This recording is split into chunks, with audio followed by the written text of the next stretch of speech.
একটি ছোট গ্রামের খামারে হঠাৎ একটি মিস্টিরিয়াস ব্ল্যাক হোল দেখা দিল। সেখান থেকে বেরোনো ভয়ঙ্কর উপস্থিতি লোকটিকে ভেতর পর্যন্ত ভয় পাইয়ে দিল। সে অবাক হয়ে সেটার দিকে তাকিয়ে রইল। সে বুঝতেই পারছিল না এর ভেতরে আসলে কি লুকিয়ে আছে। সে প্রতিদিন এখানেই তার গরুগুলো চড়াতে আসতো, তাই সে একটি পাথর তুলে ধীরে করে ব্ল্যাক হোলে ছুড়ে দিল। পাথরটি কোনো চিহ্ন ছাড়াই অদৃশ্য হয়ে গেল, যেন পানিতে পড়ে গেছে। তারপর সে একটি সাহসী সিদ্ধান্ত নিল এবং নিজের হাতটি তার মধ্যে ঢুকিয়ে দিল। তার হাত ব্ল্যাক হোলকে ছোঁয়া মাত্রই তার মস্তিষ্কে একটি অদ্ভুত দৃশ্য ঝলসে উঠল। সে তার স্ত্রীকে লিভিং রুমে দাঁড়িয়ে থাকতে দেখল, চোখ না পিটপিটিয়ে সামনে তাকিয়েছিল। সবকিছু একেবারে বাস্তব মনে হচ্ছিল, কিন্তু হঠাৎ দৃশ্য বদলে গেল এবং একটি তীব্র আলো তার দিকে ঝলসে উঠল। ভয়ে সে সাথে সাথে হাত কেনে নিল এবং সেখান থেকে পালিয়ে গেল। তার হাত কালো হয়ে গিয়েছিল, যেন কেউ পুড়িয়ে দিয়েছে, কিন্তু কিছুক্ষণের মধ্যেই সেই দাগ মিলিয়ে গেল। এই জমি তার নিজেরই ছিল এবং একজন মালিক হিসেবে সে ভেতর থেকে কেঁপে উঠেছিল। অনেক ভেবে সে সিদ্ধান্ত নিল যে আপাতত সেখান থেকে দূরেই থাকাই ভালো। কিন্তু বাড়িতে পৌঁছতেই সে আরো বেশি হতবাক হয়ে গেল।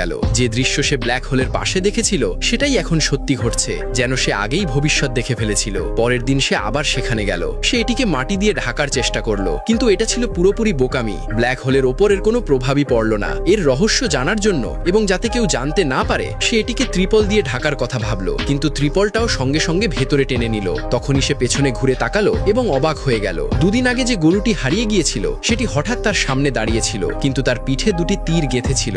এখন তো তার মাথা আরো ঘুরে গেল। এই ব্ল্যাক হোল কি সত্যিই এমন কিছু করতে পারে? দুপুরে একটি মহিলা ট্র্যাকিং করতে করতে তার খামারে এসে পৌঁছলো। সে বলল যে সে এই জমি ভালো দামে কিনতে চায়, কিন্তু তার পোশাক দেখে একদমই মনে হচ্ছিল না যে সে ধনী। এখন এই জমিতে এই অদ্ভুত ব্ল্যাক হোলও ছিল, তাই সে তাকে উপেক্ষা করলো এবং তার ছোট ছেলেকে নিয়ে সেখান থেকে চলে গেল।